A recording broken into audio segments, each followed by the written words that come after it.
Salut à tous, on est aujourd'hui avec Matteo Comaret, défenseur du Stade Lavallois, 24 ans, qui est revenu avec une place de titulaire depuis quelques semaines après une longue blessure et un parcours assez atypique. On va en parler justement. Salut Matteo. Salut. On va parler de tout ça justement pour Matteo, avec ce parcours Matteo où tu es redescendu jusqu'en district. Pourquoi finalement après ta formation à Lyon tu choisis de repartir aussi loin? J'ai eu quelques aventures et mésaventures. Du coup, dans mon parcours, c'est vrai que j'ai passé des superbes années à Lyon et après, il y a eu des circonstances et des choix qui ont fait que j'ai signé à Auxerre. Donc je suis parti de l'OL et après la saison à Auxerre, c'est vrai que j'avais besoin de couper un peu avec le monde professionnel et de me recentrer sur moi-même et sur mes choix à moi surtout, sur mes choix et mes volontés personnelles. Donc c'est pour ça que je suis passé par la case district, jouer avec mes amis un peu, me régaler dans le sud de la France.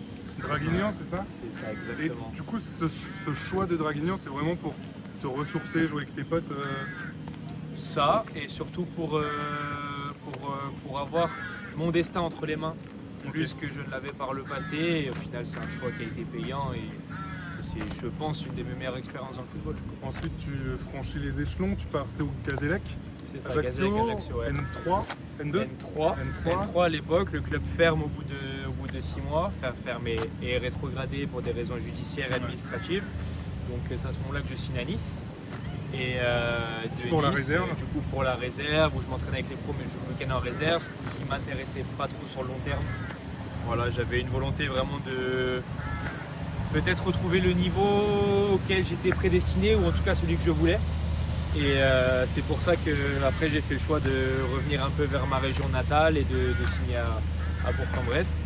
Donc voilà, une année, une division, comme tu l'as dit, on a regravi les échelons petit à petit pour arriver ici après à Laval en Ligue 2 où encore une fois il y a un nouveau championnat, une nouvelle division, on avance petit à petit.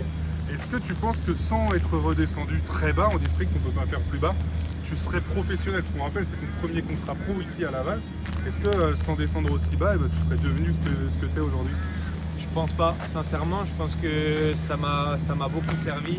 Et que quand depuis petit tu es formé à l'Olympique Lyonnais, qui est un des meilleurs centres au monde, et que tu es formaté pour le haut niveau, mais on ne te met pas non plus en tête que sur une génération de 20-25, il y en a peut-être 3 qui vont l'être. Ouais. On rappelle que tu as été le capitaine de Cherki notamment, par exemple. Ouais, notamment, il y a d'autres très bons joueurs qui ont joué avec moi et qui font des superbes carrières. Et c'est sûr que revenir un peu à la base, aux sources, avec des gens qui vont travailler la semaine, qui viennent s'entraîner par pur plaisir et par passion, ça te remet les idées en place. Et je sais que j'ai été bien entouré, j'ai été très bien éduqué d'une manière à ce que je m'enflamme pas et je m'imagine pas des choses improbables, je ne prenne pas pour un autre. Donc c'est sûr que les pieds, je les avais constamment sur terre, mais ça met quand même un rappel sur la vie et sur ce qu'est le football. Au final, ça peut aller vite dans les deux sens, c'est ce qui s'est passé pour moi. Avec une très bonne saison, déjà tu connais la montée de N2 en N1 avec Bourg-en-Bresse. C'est Bourg-en-Bresse, on est d'accord. C'est ça, ouais, sinon ils vont pas être contents là-bas. Et c'est cette bonne saison l'année dernière en National qui te permet de signer à Laval. Est-ce que à 23 ans, du coup, tu avais perdu l'espoir de devenir professionnel? C'est tard finalement, 23 ans, ou tu avais toujours ça dans un coin de ta tête? Sincèrement, c'était pas mon objectif premier dans le football, le statut professionnel. Je sais que le statut pro, surtout de nos jours, ça veut plus autant dire qu'avant. Ça veut plus, c'est moins marquant qu'avant. Avant, des numéros 33 en pro, on envoyait et voilà, ils n'avaient pas encore signé pro les jeunes, on les envoyait jouer, il fallait qu'ils fassent leur preuve. Maintenant, un contrat pro, je dis pas que c'est facile, je dis que c'est plus accessible qu'avant. Donc avoir un contrat pro, j'aurais pu l'avoir dans le passé, mais j'aurais peut-être pas eu l'occasion de jouer. Moi, le contrat pro en soi, il veut rien dire s'il n'y a pas de temps de jeu derrière. C'est pour ça que là, pour moi, c'était la bonne occasion et le bon moment pour m'affirmer un peu dans le monde professionnel. Et le choix, au final, oui, j'ai été blessé quelques mois, mais il est payant quand même. Avec ce contrat pro, est-ce que ça te permet dans ta vie, parce que j'imagine qu'à Bourg-en-Bresse, de toute façon, dans les faits, tu joues, tu t'entraînes comme un pro, bon là c'est staffé et tout. Quels sont les changements dans ta vie aujourd'hui? Qu'est-ce que ça change d'être professionnel tout simplement? Sincèrement, rien du tout. J'ai fait même les clubs dans le passé. Bourg, c'était en Ligue 2 il n'y a pas si longtemps, donc les infrastructures, l'encadrement, c'est professionnel. Nice, c'est le GC Nice. Même les clubs que j'ai fait avant, hormis Draguignan, même le Gazélec, c'était encore structuré. J'ai fait des clubs qui étaient structurés professionnellement. J'ai jamais perdu ce goût-là, à part, oui, c'est sûr, sur mon année en district, mais c'était une année de transition. Et au final, j'ai quasiment pas perdu l'aspect professionnel en venant m'entraîner tous les jours depuis que je suis parti de l'Olympique Lyonnais. Évidemment, j'imagine que tu aurais rêvé d'une saison plus belle pour ton premier contrat pro. Comment le vestiaire ça se passe? Comment on se dit les choses? Et justement, est-ce qu'on se les dit? Est-ce qu'il y a une fracture? J'imagine que non, parce que justement, on nous dit que non. Ouais. Comment ça se passe dans le vestiaire quand une saison va aussi mal? Comment on arrive à garder cette sérénité? Bah, ça met un challenge à tout le monde, mais déjà comme tu l'as dit, il n'y a aucune fracture et ça je suis content d'un aspect personnel parce qu'un vestiaire ça se divise très rapidement, surtout de nos jours dans le monde du football, ça se divise très rapidement et nous c'est pas le cas du tout. Le vestiaire reste très soudé, enfin, je pense même quand vous venez voir les séances, vous voyez qu'on rigole, qu'on prend du plaisir tout en travaillant et non, le groupe reste très soudé et c'est juste un challenge en plus. Au final, si on le prend du côté positif, bah, ça nous amène un peu d'objectifs pour la fin de saison, mieux que si on était 9-10e à pas pouvoir jouer les barrages en haut. Tu aurais peut-être pris quand même de 9-10e. J'aurais pris aussi, mais Ça on va prendre le dépend de la positif. suite, ouais. C'est ça, on va prendre le positif dans la situation actuelle et c'est sûr que voilà, on a à cœur de bien faire jusqu'à la fin de la saison.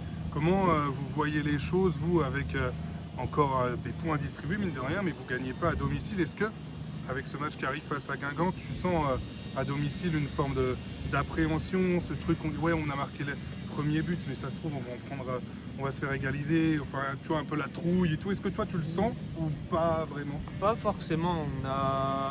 C'est sûr qu'on a subi en fin de match plus qu'en première mi-temps. C'est peut-être le contexte aussi qui fait ça. Comme je disais juste avant, si on est au milieu du classement, plus en haut, on n'a peut-être pas ce côté-là où on va subir en fin de match. C'est peut-être une forme de confiance, mais en tout cas de la peur, non. La peur, non. Le groupe reste serein. Et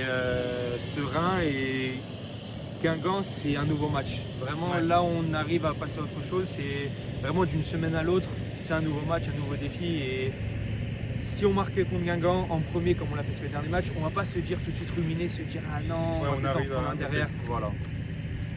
Toi qui es défenseur, tu as joué tous les postes cette saison, droite, gauche, centre. Ton vrai poste, c'est défenseur central? Ou le poste de base, oui.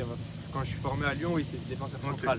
Je peux dépanner, jouer un peu latéral, comme je l'ai fait dans quasiment tous mes clubs, dont cette année, du coup, surtout des deux côtés.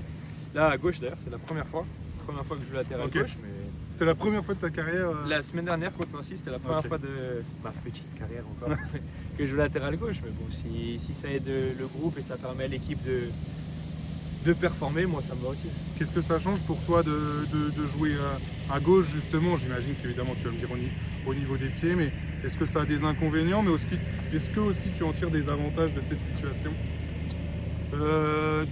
Franchement, des inconvénients, comme je l'ai dit, non, parce que je peux m'adapter à plusieurs postes. C'est sûr que mon poste premier n'est pas là, mais je peux m'adapter et à l'image de vendredi, j'arrive à trouver dans mes orientations, dans mes choix, des choses qui font que je me facilite un peu la tâche, même si je découvre le poste. C'est sûr que des avantages, maintenant sur le poste, je peux rentrer facilement à l'intérieur pour casser des lignes ou pour jouer long, ou pour même aller fixer, je peux rentrer à l'intérieur comme je l'ai fait en deuxième mi-temps. Donc des points positifs, j'en trouve un peu de partout. Il y a des points négatifs aussi, j'imagine, qui sont un petit peu plus difficiles à aborder.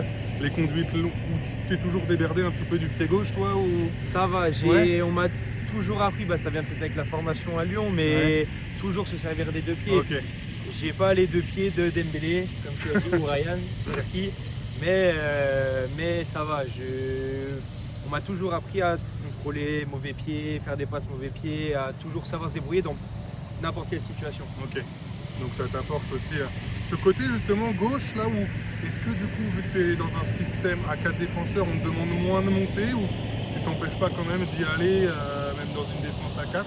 Comment on me demande les choses et comment toi tu les abordes? Parce qu'on sait des fois quand on monte faut revenir, comment tu abordes les choses?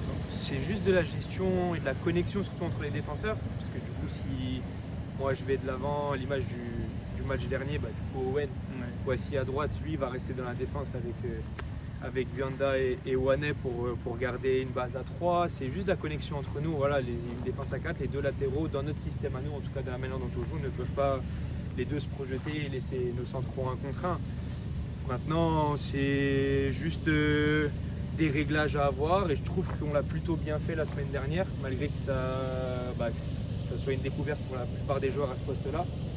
Franchement, je pense que ça s'est bien passé et ça donne envie de continuer en tout cas par la suite. On se pose un petit peu avec Matteo. Pour reprendre l'interview, Matteo, justement, on parlait de tous ces résultats aussi qui sont pas faciles. Est-ce que tu as déjà vécu des moments pas faciles dans ta carrière? Alors, pas facile, on va pas reparler de passer un district, mais vraiment au point de vue des résultats, de pas réussir en fait à gagner, tu en as connu des moments comme ça? J'ai eu de belles saisons d'un point de vue sportif. J'en ai eu une un peu compliquée avec la réserve de Nice. Quand je redescendais le week-end jouer avec la réserve, ça se passait pas très bien. Les résultats, on jouait avec beaucoup de jeunes, Ouais. les résultats n'allaient pas. Après, c'est un contexte différent. C'est pas du tout pareil. Donc je découvre un peu ce contexte-là d'une équipe première qui galère un peu en championnat, mais c'est nouveau et on apprend dans chaque situation. Et là, est-ce que tu t'apprends toujours là l'expérience alors on revient toujours à être pro et tout, mais toujours en Ligue 2 plus. L'expérience, est-ce que tu as eu un temps d'adaptation? Moi je t'avoue, j'ai pas l'impression que tu es rentré directement dans le vif du sujet. Est-ce que toi tu sens quand même que tu as eu besoin d'adaptation et que tu montes Je pense pas parce que j'ai eu la chance d'être habitué à ça. Comme on l'a dit tout à l'heure, limite j'ai fait une année, une division pour remonter petit à petit. Donc chaque année, je devais prouver dans un niveau supérieur. Ok. Donc je commence à être habitué un peu à ça. Je te dis pas que ça a été facile, mais j'ai l'habitude de m'adapter, de devoir prouver maintenant à chaque fois dans des niveaux supérieurs chaque année. Donc c'est sûr que ça m'a aidé. Maintenant, un temps d'adaptation, je pense pas, même d'un point de vue vestiaire, tout s'est bien passé, Ouais, le groupe est l'intégration, facile, le ouais. groupe est très très facile. D'où vient ta grinta sur le terrain, cette force des fois qu'on sent décuplée, tu es agressif dans le bon sens du terme. Est-ce que tu as toujours eu ça? Est-ce que ça vient de ton parcours? J'ai toujours eu ça, je pense. C'est moi, la compétition, le match, c'est une mission. C'est une mission, donc comme je l'ai dit d'ailleurs après le match de Nancy, on a 9 matchs, 9 finales, 9 missions. Moi, c'est ça depuis le début de saison, mais pour que tout le groupe l'ait bien en tête. Ouais, j'ai une approche particulière des matchs. C'est vrai que c'est peut-être pas le même Matteo la semaine. Je travaille très bien la semaine, mais je parle d'un point de vue concentration et état d'esprit. Je suis en guerre un peu le week-end. J'ai qu'une mission, c'est les 3 points. C'est pour ça que ouais, j'ai un peu. Comment dire, beaucoup de grinta. On va pas dire trop, parce que c'est jamais trop, mais beaucoup. Est-ce que pour terminer, est-ce que tu as des rêves dans le foot que tu as envie d'atteindre, des objectifs, peut-être aussi des rêves dans le foot depuis que tu es enfant ou depuis que tu es pro là? J'avais envie de me prouver déjà à moi-même que le niveau que j'ai quitté en partant de l'OL, en partant du très haut niveau, je pouvais le réatteindre de moi-même sans compter sur les gens et, comme je dis tout à l'heure, d'atteindre le choix d'autres personnes à ma place.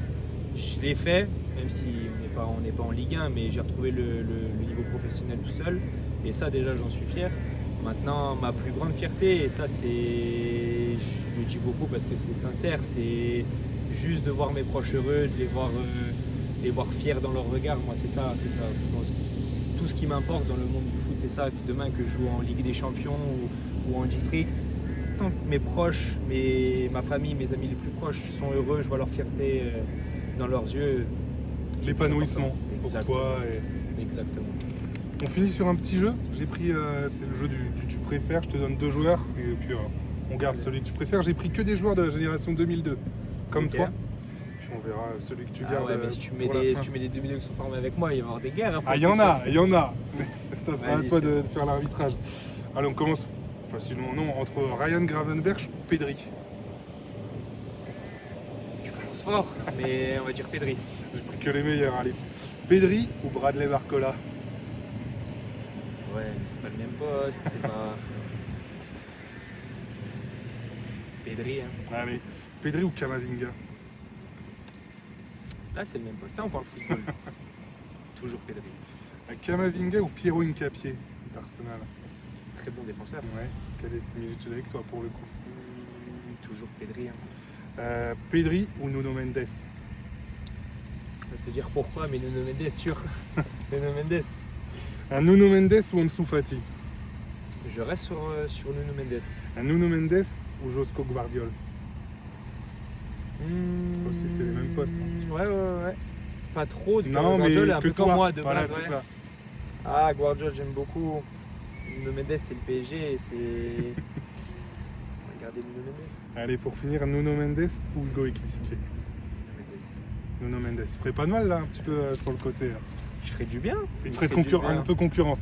Ah, c'est pas mon poste, moi. Il peut. C'est moi qui l'apporte à l'équipe, il peut. Ça me dérange pas. Merci beaucoup, Merci en tout à cas, toi. Mathéo. C'est gentil, merci beaucoup.